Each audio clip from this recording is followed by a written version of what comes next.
Morning dear students, कैसे आप लोग। कल हमने जो टॉपिक पढ़ा था वो था हमारे पास में हेल्प वोल्टेज कुंडली। आज जो हम पढ़ रहे हैं वो पढ़ रहे हैं यहाँ पर चुंबकीय क्षेत्र में आवेश की गति। किसकी बात कर रहे हैं यहाँ पर? चुंबकीय क्षेत्र में आवेश की गति। आवेश की गति, या हम इसे ये भी कह सकते हैं, या गति, आवेश की गति के कारण, आवेश की गति के कारण चुंबकीय क्षेत्र। और टॉपिक का नाम कुछ भी हो, हमें बस ये ध्यान रखना है कि भाई क्या है हमारे पास में, उद्देश्य क्या है कि यहां पर हमारे पास में एक आवेश गतिमान होना चाहिए। आवेश गतिमान होना चाहिए तो हम क्या करें यहाँ पर, माना कोई आवेश हमारे पास में, कोई आवेश है, Q आवेश है। ये Q आवेश जो है ये V वेग से गतिशील है। यहाँ पर क्या कह रहे हैं यहाँ पर कि कोई जो है Q आवेश V वेग से गतिशील है। तो हमें पता है ये जो दिशा होगी हमारे पास में, ये जो दिशा होती है ये आवेश की गति की दिशा है। यहाँ पर हमारे पास में गति की दिशा है यहाँ पर। जबकि जो चुंबकीय क्षेत्र उत्पन्न होता है वो चुंबकीय क्षेत्र इस दिशा के लंबवत दिशा में उत्पन्न होता है हमारे पास में। ना हम यहाँ पर कह रहे हैं कि जो चुंबकीय क्षेत्र होता है वो इसकी दिशा के लंबवत दिशा में उत्पन्न होता है, यहाँ पर B सदिश और B सदिश। तो देखो वैज्ञानिक लोरेंज ने दो बातें बताई थी हमें यहाँ पर। एक तो ये है हमारे पास में कि जब कोई आवेश गतिमान होता है, क्योंकि हमें पता है वी नो दैट, हम जानते हैं कि, क्या जानते हो कि जब कि गतिशील आवेश जो होता है हमारे पास में, कि गतिशील आवेश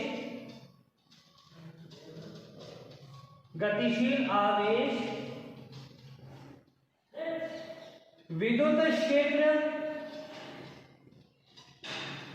तथा चुंबकीय क्षेत्र, विद्युत क्षेत्र तथा चुंबकीय क्षेत्र दोनों उत्पन्न करता है, दोनों उत्पन्न करता है। क्लियर बात? यहाँ इसमें तो कोई दिक्कत नहीं है कि जब कोई आवेश जो है हमारे पास में वो गतिशील होता है तो गतिशील आवेश हमारे पास में विद्युत क्षेत्र के साथ साथ चुंबकीय क्षेत्र भी उत्पन्न करता है। तो ये जो है हमारे पास में, अगर हम यहाँ पर बात करें, अतः गतिशील आवेश पर जो है हमारे पास में, मतलब गतिशील आवेश के कारण, अतः कुल बल, अगर हम यहाँ पर कहें कुल बल F हो तो हम लिख सकते हैं यहाँ पर F बराबर में क्या, F E सदिश रूप में लिखो तो सदिश रूप में F E प्लस में F B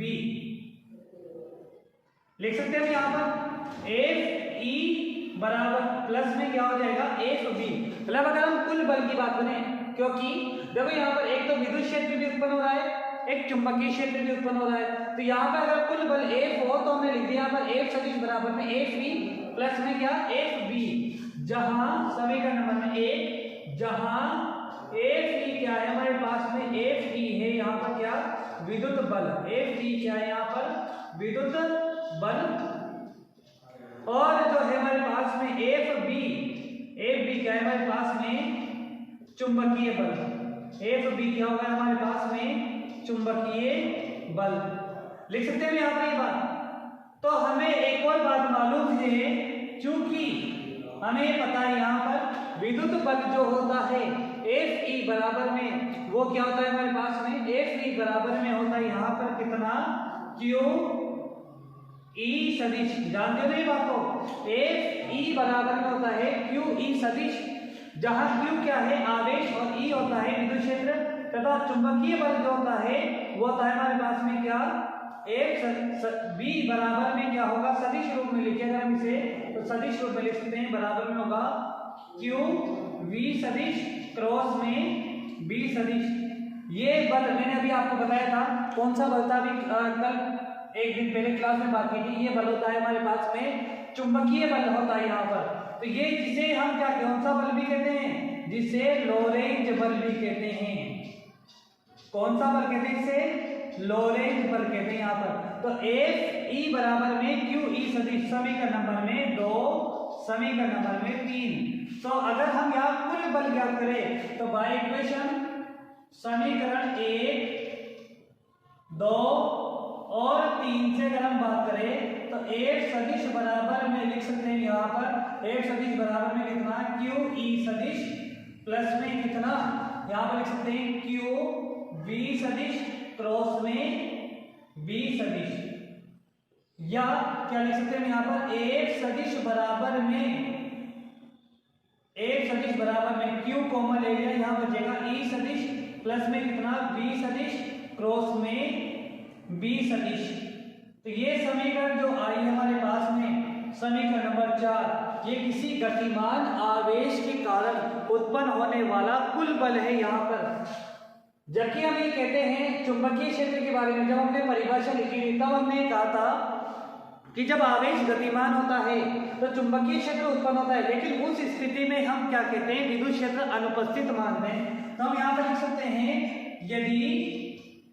यदि विद्युत क्षेत्र अनुपस्थित हो, विद्युत क्षेत्र अनुपस्थित हो तो विद्युत क्षेत्र अनुपस्थित हो अर्थात, और क्या लिख सकते हैं यहाँ पर, अर्थात ई सदिश का मान कितना होगा, ई सदिश बराबर में हो 0। तो हम लिख सकते हैं समीकरण 4 से समीकरण 4 है, तो समीकरण 4 से अगर वैल्यू पुट करें तो हमारे पास में आएगा एफ सदिश बराबर में कितना, एफ सदिश बराबर में हो जाएगा क्यू वी सदिश क्रॉस में बी सदिश। ये वही आ गया हमारे पास में जो लोरेंज बल था, या परिमाण लिखे हम तो लिख सकते हैं एफ सदिश बराबर में क्या, क्यू एफ बराबर में परिमाण लिखे। अगर हम यहाँ पर परिमाण की बात करें तो जो बल का परिमाण होगा एफ बराबर में कितना, क्यू बी बी, और यहाँ पर हो गया साइन थीटा, समीकरण नंबर में 5। तो ये हमारे पास में जो है आवेश की गति के कारण उत्पन्न होने वाला चुंबकीय क्षेत्र या चुंबकीय बल होता है, जहां थीटा क्या होता है हमारे पास में, थीटा होता है वी सदिश और बी सदिश के मध्य बना कोण। टॉपिक इजी है क्योंकि ये पहले जो शुरुआती होता है चुंबकीय क्षेत्र, उसके अंदर मैंने आपको समझा दिया था, बहुत इजी है। स्क्रीनशॉट लो, फिर इसके आगे के टॉपिक की बात करेंगे।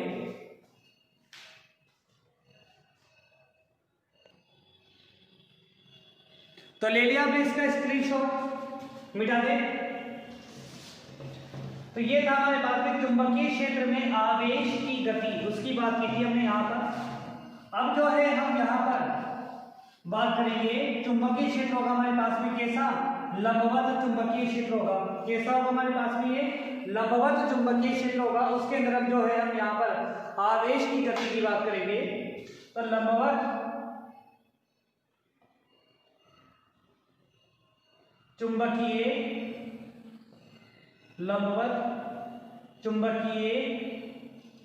क्षेत्र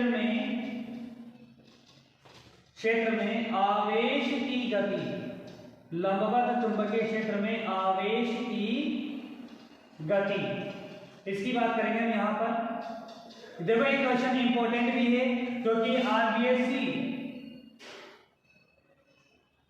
2014 में पूछा गया है, 2016 में पूछा गया है, और 2016 सप्लीमेंट्री एग्जाम के अंदर जो है ये क्वेश्चन पूछा गया है, मतलब 2014 में 16 में पूछा गया है।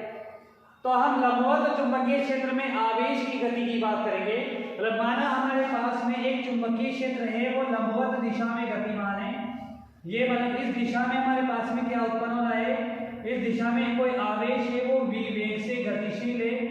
एक चुंबकीय क्षेत्र जो है इसकी लंबवत दिशा में जो है उत्पन्न हो रहा है हमारे पास में ये बी सदिश, और जो है इसके अंदर जो है इसकी दिशा की इनकी बात करेंगे हम यहाँ पर। तो हमारे पास में जो है एक आवेश लंबवत चुंबकीय क्षेत्र में गतिशील है, ये एक्सिस मान लिया, ये y एक्सिस मान लिया, ये z एक्सिस मान लिया। मैं यहाँ पर देखो z उधर भी ले सकते हैं या इधर भी ले सकते हैं, इससे कोई फर्क नहीं पड़ेगा हमारे पास में।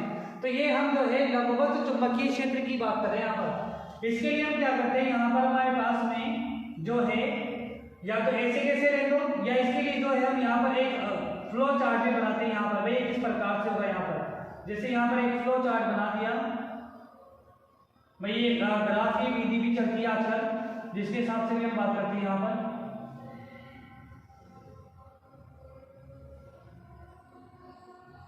ये ग्राफ की विधि के हिसाब से हमने ये डायग्राम भी बना दिया, बिंदु है O। तो देखो जब कोई आवेश गतिमान है, जब कोई आवेश हमें पता है, अगर जब आवेश गतिमान होता है तो चुंबकीय क्षेत्र उसके लंबवत दिशा में इस प्रकार से उत्पन्न होता है। यहाँ पर चुंबकीय क्षेत्र वृत्ताकार रूप में उत्पन्न होता है यहाँ पर। तो इसका जो है दूसरा डायग्राम है वो एग्जैक्ट डायग्राम है हमारे पास में।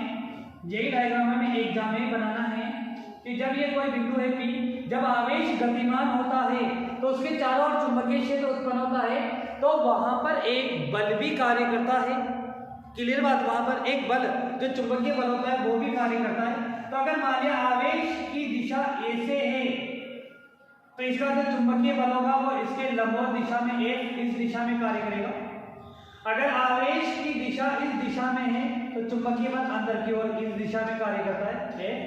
अगर आवेश इस दिशा में है v वेग से, अगर इस दिशा में गतिशील है तो चुंबकीय बल अंदर की ओर कार्य करेगा यहाँ पर A।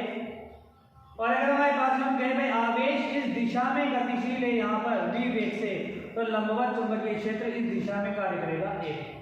तो मतलब हम यहाँ पर कह सकते हैं कि जब कोई आवेश गतिशील होता है तो वहां पर क्या होता है, एक चुंबकीय बल उत्पन्न होता है। तो ये चुंबकीय बल उत्पन्न हो गया जो केंद्र की ओर कार्य करता है यहाँ पर। तो देखो हम यहाँ पर बात कर रहे हैं, माना एक Q आवेश V वेग से गतिशील है, V वेग से गतिशील है, जिसके कारण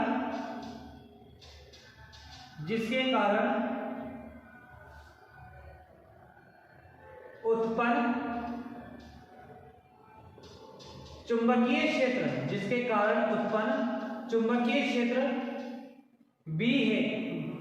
वेग अगर सदिश रूप में लिखो तो B भी सदिश रूप में लिखना है, ये क्लियर बात है यहाँ पर। तो वेग अगर B सदिश में लिख दिया हमने तो चुंबकीय क्षेत्र भी किस रूप में लिखोगे, B सदिश में, जिसके कारण उत्पन्न चुंबकीय क्षेत्र जो है वो कितना है, B सदिश है। यदि चुंबकीय बल, अब देखो सदिश रूप में लिख रहे तो हम क्या लिखेंगे, यदि चुंबकीय बल F सदिश हो तो हम लिख सकते हैं यहाँ पर, तो F बराबर में क्या होता है, F सदिश बराबर में क्या होगा, Q V सदिश क्रॉस में B सदिश। क्लियर बात, यहाँ पर लिख सकते हैं, यहाँ पर कोई दिक्कत नहीं ना। या यहाँ से हम क्या लिख सकते हैं इसे, या F बराबर में क्या, Q V B sine theta लिख सकते हो आप यहाँ पर।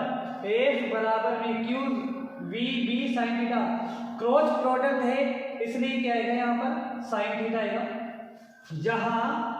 जहां थीटा क्या है, जहां थीटा V सदिश और B सदिश के मध्य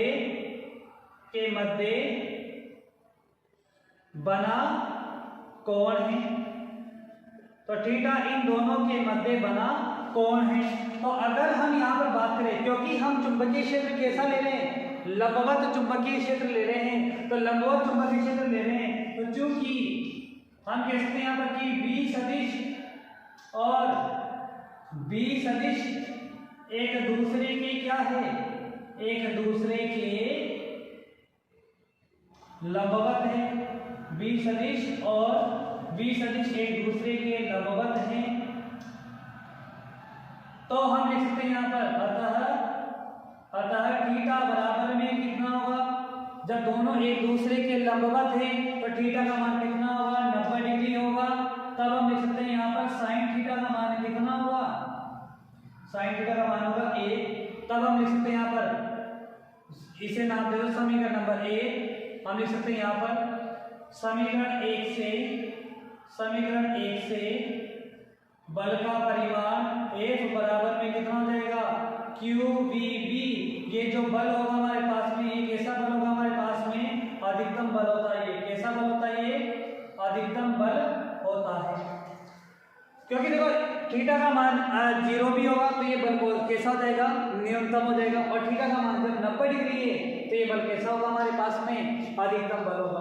तो ये तो हो गया अधिकतम बल। क्योंकि देखो हम क्या कह रहे हैं, जब आवेश गतिशील है, जब आवेश गतिशील है तो ये जो होता है हमारे पास में चुंबकीय बल एक केंद्र के रूप अंदर कार्य करता है।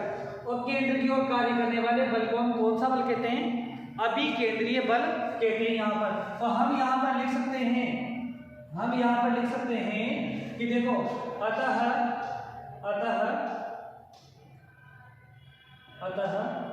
आवेश की गति के कारण, आवेश की लंबवत गति, यहाँ पर आवेश की लंबवत दिशा में गति के कारण चुंबकीय मतलब केंद्र की ओर, मतलब या सीधे कह सकते हैं केंद्र में, मतलब आवेश की गति के कारण लंबवत दिशा में जो है हमारे पास में अभिकेंद्रीय बल कार्य करता है। कैसा बल कार्य करेगा, अभिकेंद्रीय बल कार्य करता है, अभिकेंद्रीय बल कार्य करता है। अतः हम जानते हैं कि, ज्यादा क्लास में पढ़ा होगा आपने, हम जानते हैं कि अभिकेंद्रीय बल जो होता है, अभिकेंद्रीय बल क्या होता है, अभिकेंद्रीय बल होता है F बराबर में क्या, याद है क्या आप लोगों को कि अभिकेंद्रीय बल जो होता है F बराबर में mv² में कितना, R।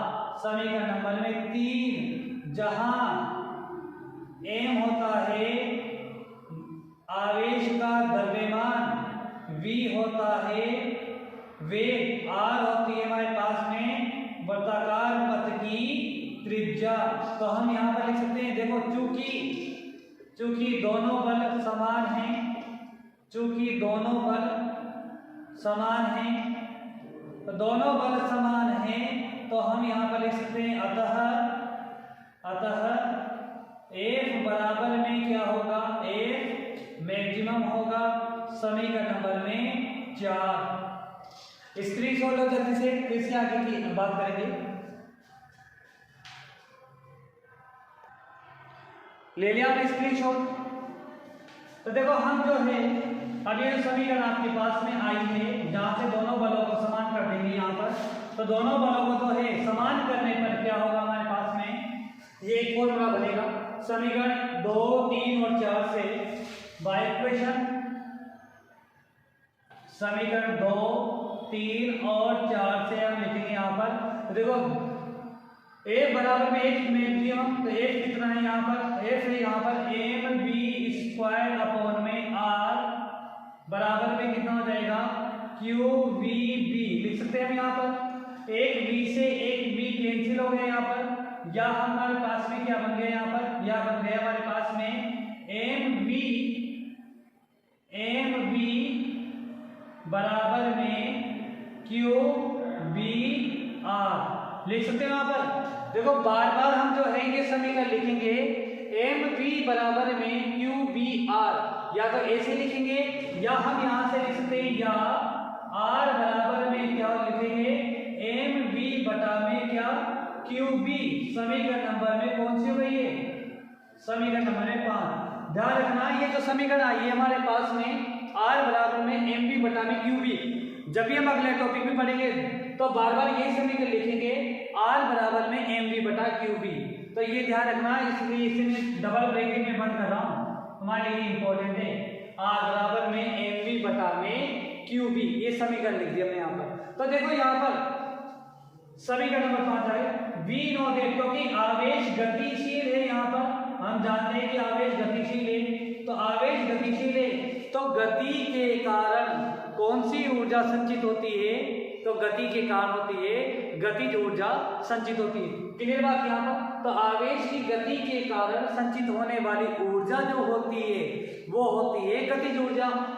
तो क्या लिखेंगे हम यहाँ पर? गतिज ऊर्जा जो होती है वो होती है हमारे पास में क्या? गतिज ऊर्जा के बराबर में 1/2 mv² लिख सकते हैं यहाँ पर, के बराबर में 1/2 mv²। या हम यहाँ पर और क्या लिख सकते हैं? यहाँ पर हम लिख सकते हैं यहाँ पर mv का मान अगर हम यहाँ पर लिखें तो देखो चूंकि हमें एक और वैल्यू मालूम है, एक और वैल्यू मालूम है हमें यहाँ पर क्या होता है यहाँ पर, या सीधे सीधे हम यहाँ से ये लिख सकते हैं या के बराबर में जो होता है हमारे पास में, या v का मान पुट करें, v बराबर में क्या हो जाएगा? v बराबर हो जाएगा 2k/m v² बराबर लिख सकते होगे भाई, 2 को इधर लेके m को नीचे लिया है तो v² बराबर में 2k/m। या यहां से हम क्या लिख सकते हैं? या क्या लिख सकते हैं? v बराबर में कितना? v बराबर में लिख सकते हैं यहाँ पर कितना? अंडर रूट में 2k/m लिख सकते हैं क्या ये वैल्यू? अब इस वैल्यू को उठा के समीकरण 5 में पुट कर देंगे तो देखो बाय इक्वेशन 5 समीकरण 5 में v का मान रख देंगे। समीकरण 5 में अगर v का मान रख दिया तो हमारे पास में बनेगी वर्ताकार पथ की त्रिज्या स्मॉल r बराबर में m/में qb इनटू में v की जगह मान रखें तो v का मान कितना है? v का मान है अंडर रूट में 2k/में कितना m लिख सकते हैं यहाँ पर ये वैल्यू। हाँ ध्यान से समझ लो यहाँ पर कि इसका जो मान है हम लिख सकते हैं यहाँ पर कितना? अंडर रूट r बराबर में कितना हो गया? m/में qb और अंडर रूट में 2k/में m। क्लियर बात यहाँ पर? तो ये v का मान यहाँ से आया हमारे पास में अंडर रूट में 2k/में m। तो देखो या हम क्या लिख सकते हैं यहाँ पर? या स्मॉल r बराबर में क्या लिख सकते हैं यहाँ पर? इस m को अंदर ले आएंगे तो m को अंदर ले आए तो हम क्या लिखेंगे? अंडर रूट में 2km/में क्या? में qb। समीकरण नंबर कौन सी आ गई है? समीकरण नंबर में 6 आ गई यहाँ पर ये। तो देखो हम क्या कह रहे थे, ये हमारे पास में त्रिज्या आ गई। क्लियर बात यहाँ पर? तो ये हमारे पास में वर्ताकार पथ की जो त्रिज्या है इसका ये फॉर्मूला आ रहा है, लेकिन हम जो है फॉर्मूले को वहां से भी कैलकुलेट कर सकते हैं, लेकिन इसे जो है नए फॉर्म के अंदर नए तरीके से लिखा है यहाँ पर कि अंडर रूट में 2km/में क्या बन गया? ये qb लिख सकते हैं यहाँ पर। ये समीकरण नंबर में 6 आ गए। अब देखो क्योंकि हमें गति की बात करनी है तो यहाँ पर गति जो है उसके साथ वर्ताकार पथ पे गति हो रही है, तो वर्ताकार पथ पे जब गति होती है तो यहाँ पर हमारे पास में समय नहीं आवर्तकाल आता है। देखो मैं क्या लिख रहा हूँ, क्योंकि चाल बराबर में क्या होता है? चाल बराबर में होता है दूरी बटा में समय, यही होता है फॉर्मूला। चाल बराबर में दूरी बटा में समय। तो यहाँ से आप क्या लिख सकते हो यहाँ पर कि चाल की जगह क्या लिख सकते हैं यहाँ पर? या वेग बराबर में क्या होगा? दूरी की जगह वर्ताकार पथ की क्या थी यहाँ पर? परिधि, और समय क्या होगा? आवर्तकाल। आ रही बात समझ में? तो मतलब हम यहाँ पर कह सकते हैं कि सूत्र वही, तरीका नया है बस। तो मतलब यहाँ पर चाल को किस में लिख दिया? वेग में। दूरी को किस में लिख दिया? परिधि में। समय को किस में लिख दिया? आवर्तकाल में। बस v बराबर में क्या लिखोगे? परिधि कितनी होगी? 2πr, और आवर्तकाल को किससे लिखते हो? कैपिटल T से। या अगर हम आवर्तकाल की बात करें तो क्या लिखेंगे? कैपिटल T बराबर में 2πr में कितना? v। समीकरण नंबर में 7। अब यहाँ पर r और v की वैल्यू पुट कर सकते हैं, यहाँ पर r और v की वैल्यू पुट कर सकते हैं। तो देखो r की वैल्यू r/में v की वैल्यू यहाँ से पुट कर देंगे बाय इक्वेशन कौन सी? समीकरण 5 से r की वैल्यू पुट कर दो।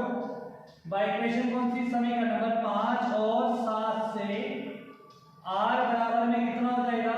ये t बराबर में हो जाएगा 2π/में v, और r की जगह कितना? mv/में कितना? qb लिख सकते हैं क्या? तो देखो यहाँ पर v से v कैंसिल, तो हम लिख सकते हैं यहाँ पर या आवर्तकाल t बराबर में क्या होगा? 2πm/में कितना? QB। समीकरण नंबर में कौन सी आ गई? समीकरण नंबर में आ गए 8। तो हमारे पास में आवर्तकाल आ गया। तो आवर्तकाल निकाल सकते हैं जिसका मतलब यहाँ पर है आवर्ती। तो आवर्ती दो प्रकार से ज्ञात करते हैं। एक तो होती है हमारे पास में रेखीय आवर्ती और एक होती है कोणीय आवर्ती। तो देखिए जो समीकरण नंबर 8 आई है, समीकरण नंबर जो 8 आई है, इसी से लिखेंगे हम यहाँ पर अतः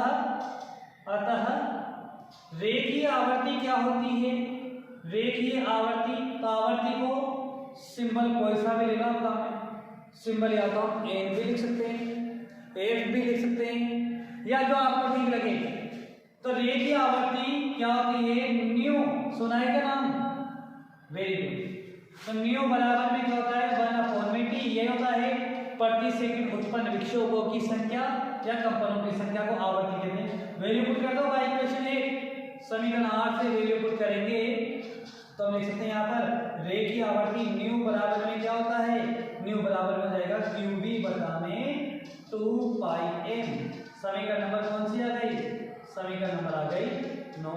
तथा कोणीय आवर्ती की बात करें, कोणीय आवर्ती की अगर हम बात करें यहाँ पर, तो कोणीय आवर्ती भी सुनी होगी आपने ना।